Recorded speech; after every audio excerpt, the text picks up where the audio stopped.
अस्सलाम वालेकुम। आज का जो हमारा टॉपिक है वो कन्वर्जन ऑफ एनर्जी है, यानी कि एनर्जी किस तरह से एक जगह से दूसरी जगह पर ट्रांसफ़र होती है। तो हम कह सकते हैं कि एनर्जी डिस्ट्रॉय नहीं होती मगर ट्रांसफ़र होती है वन फॉर्म टू अनदर। तो मगर इसमें टोटल अमाउंट जो रहती है वो रिमेंस कांस्टेंट ही रहती है। तो इसमें बताया गया हुआ है कि जितनी भी हमारे पास एनर्जी है वो ख़त्म तो नहीं होती मगर एक जगह से दूसरी जगह वो बदल जाती है कांस्टेंट एनर्जी के साथ। तो मैकेनिकल एनर्जी क्या चीज़ होती है आपके पास? मैकेनिकल एनर्जी होती है पोटेंशियल एनर्जी और काइनेटिक एनर्जी का जो सम होता है उसको हम मैकेनिकल एनर्जी कहते हैं। तो टोटल एनर्जी बराबर होती है potential energy plus kinetic energy is equal to constant के बराबर होती है। तो स्पेशल केस में हम इसको कुछ इस तरह से डिफाइन कर सकते हैं, energy can not be restored, it can be transform from one kind to another but the total amount of energy remain constant. उसके बाद नीचे क्वेश्चन है why we need new sources of energy. तो हमने अपनी रोज़मर्रा की ज़िंदगी में देखा कि बहुत सारी चीज़ों में एनर्जी जो चेंज होती रहती है।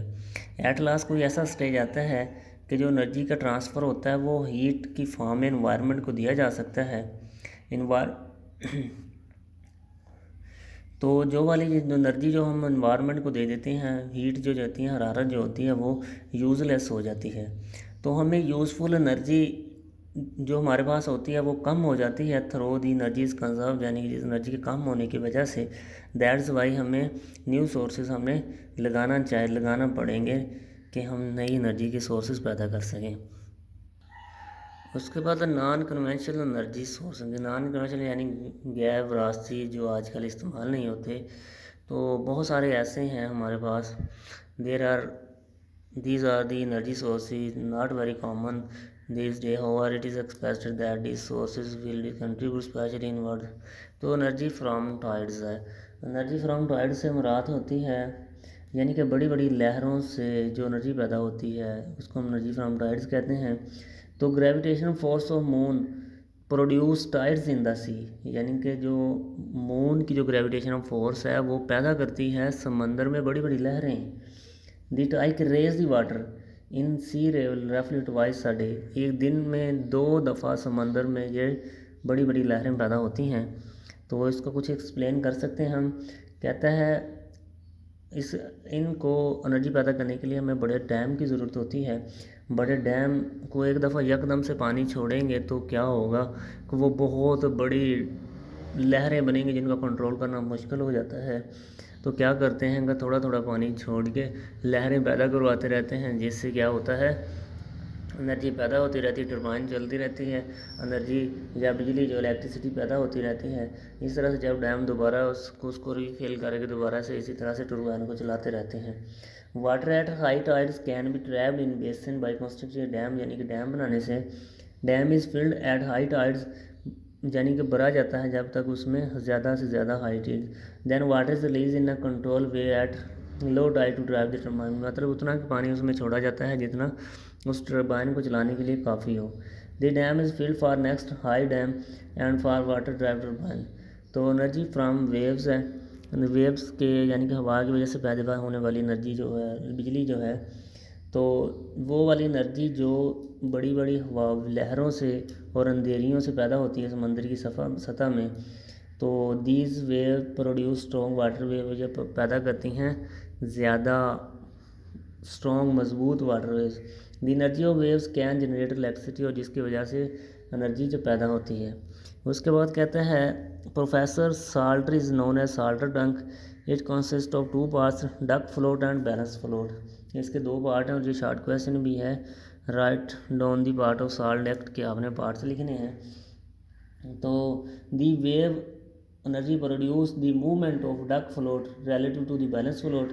The relative motion of duck float is use to run electricity, यानी कि इन दोनों का आपस में बराबरी के साथ चलना, जिसकी वजह से वेव्स पैदा होती हैं और वेव्स के पैदा होने से क्या होता है इलेक्ट्रिसिटी या बिजली पैदा होती है। उसके बाद सोलर एनर्जी। तो सोलर एनर्जी का क्या काम होता है? सूरज की रोशनी की वजह से जो है रोशनी पैदा होती है, बिजली पैदा होती है। जिस तरह से ये प्लेट है, पैनल बना हुआ है, इसके ऊपर इसके नीचे जो पाइप की तरह लगे हुए पाइप होते हैं, इसमें लिक्विड होता है और इसके ऊपर जब रोशनी पड़ती है तो क्या होता है कि वो हम उनको ऑब्जॉर्व करता है और लिक्विड जो अंदर स्टोरेज टैंक में जाता है, जिसकी वजह से क्या होती है, एनर्जी पैदा होती है, बिजली पैदा होती है। Solar energy at normal incidence outside the earth atmosphere per second per unit area is about 1.4 kilowatt per metre का square which is referred as solar constant. इसको हम सोलर कॉन्स्टेंट कह सकते हैं।